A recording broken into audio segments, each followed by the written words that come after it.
और इस बीच एक बार फिर से रुख करने जा रहा है अपनी बड़ी कवरेज का एक देश एक चुनाव पर बड़ी जानकारी आपके सामने रखेंगे। बताएंगे आपको कि क्या इसको लेकर समिति की सिफारिशों में साफ तौर पर कहा गया है। बड़ी खबर इस बीच आपको बता देते हैं, सरकार गिरी तो बचे कार्यकाल के लिए चुनाव, अगर 1 साल बाकी तो नई सरकार 1 साल तक होगी। कई बड़ी बातें समिति की सिफारिशों में साफ तौर पर कही गई है। राष्ट्रपति को रिपोर्ट इस समिति की तरफ से भेज दी गई है। पिछले साल सितंबर में इस समिति का गठन हुआ था। पूर्व राष्ट्रपति रामनाथ कोविंद इसके अध्यक्ष हैं और कई महत्वपूर्ण लोग इस समिति का हिस्सा हैं और साफ तौर पर इसमें कई बातें कही गई हैं। एक देश एक चुनाव पर यह बड़ी खबर आपके सामने है। 1 साल बाद फिर से चुनाव, सरकार चुनी जाएगी। तमाम सिफारिशें इसमें कुल मिलाकर दी जा रही हैं। अगर 1 साल बाकी तो नई सरकार 1 साल तक होगी। कई महत्वपूर्ण बातें इस समिति की रिपोर्ट में कही गई है, जो सिफारिशें दी गई है। पीयूष पांडे से ही ज्यादा जानकारी के लिए उनका रुख कर लेते हैं। पीयूष, समिति ने जो रिपोर्ट सौंपी है उसमें कई महत्वपूर्ण बिंदु जो है साफ तौर पर उनका उल्लेख किया गया है,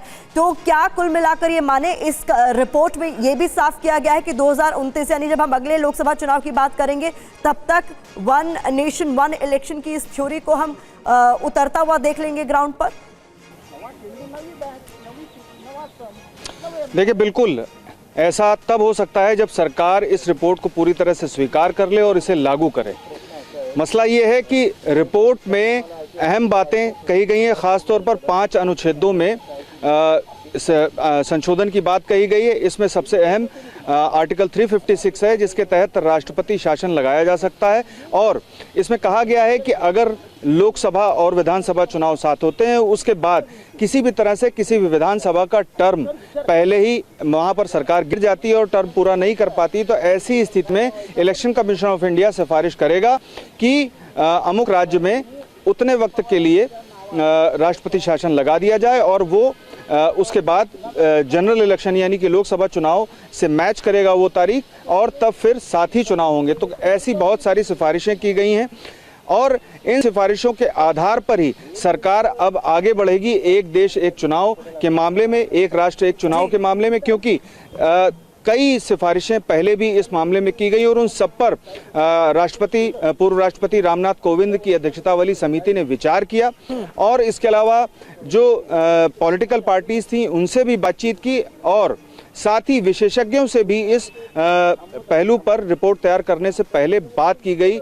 बहुत बड़ी रिपोर्ट है और इसमें हर एक पहलू पर विचार किया गया है। सबसे अहम बात इसमें यही है कि अगर किसी भी विधानसभा का टर्म पूरा नहीं हो पाता है और सरकार पहले गिर जाती है तो ऐसी स्थिति में क्या किया जाए, या फिर लोकसभा में ऐसा हो जाता है तो ऐसी स्थिति में क्या किया जाए। तो कुल मिलाकर के जो आर्टिकल 356 है, राष्ट्रपति की जो शक्तियां हैं उसमें बढ़ोतरी की जाएगी। उसके बाद ही ये जो रिपोर्ट है एक बड़ी खबर भी दर्शकों को बताना जरूरी हो जाता है। मैं चाहूंगी आप हमारे साथ बने रहें क्योंकि समिति ने अपनी रिपोर्ट राष्ट्रपति को सौंप दी है। इसमें बड़ी खबर इसी रिपोर्ट से जुड़ी हुई आपको बता देते हैं। पहले चरण में लोकसभा विधानसभा चुनाव एक साथ, कई ऐसी सिफारिशें इस रिपोर्ट की हैं जिसको लेकर जानकारी आपके सामने हम रख रहे हैं। दूसरे चरण में लोकसभा विधानसभा निगम पंचायत चुनाव, पूरे देश में एक ही वोटर लिस्ट होगी। सिफारिशों में ये बात भी कही गई है। तो जो समिति की रिपोर्ट है एक देश एक चुनाव को लेकर, इसमें क्या कुछ सिफारिशें हैं, कुछ महत्वपूर्ण जानकारी अब आपके सामने हम रखने जा रहे हैं। ये देखिए, लोकसभा विधानसभा पंचायत चुनाव साथ कराने पर ज्यादातर राजनीतिक दल सहमत है।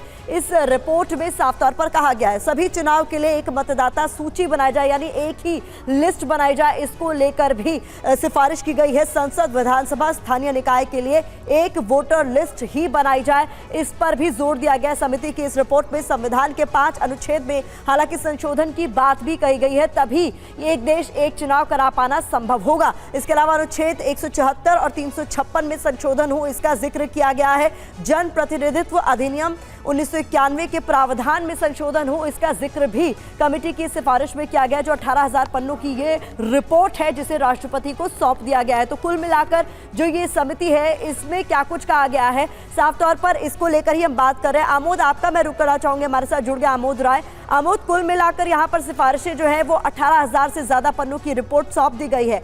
इसमें बड़ा चैलेंज होगा जिसको मुझे लगता है कहीं ना कहीं रिपोर्ट पे मेंशन जरूर किया गया होगा कि इसके फाइनेंशियल एस्पेक्ट्स क्या होंगे। जब आप एक देश एक चुनाव का जिक्र करते हैं, इसके एडमिनिस्ट्रेटिव प्रशासनिक एस्पेक्ट्स क्या रहने वाले?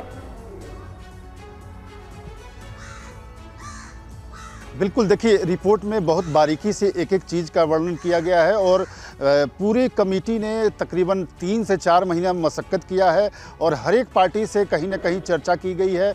और इतना ही नहीं, इसके अलावा जो संविधान के विशेषज्ञ हैं उनसे चर्चा की गई है, इसके अलावा जो विधि आयोग के लोग हैं उनसे चर्चा की गई है और जो लॉ कमीशन के लोग हैं उनसे भी चर्चा की गई है और जो स्टेक होल्डर हैं उन सभी से चर्चा करने के बाद ये एक रिपोर्ट बनाई गई है और इसको आज राष्ट्रपति को सौंपा गया है। निश्चित तौर पे इसके जो फिनेंशियल एस्पेक्ट हैं उस पर भी इसमें चर्चा है, इसके एडमिनिस्ट्रेटिव पार्ट पे भी चर्चा है, लेकिन जो महत्वपूर्ण बात अभी पीयूष जिक्र कर रहे थे कि इसमें क्या क्या चेंजेज करने होंगे।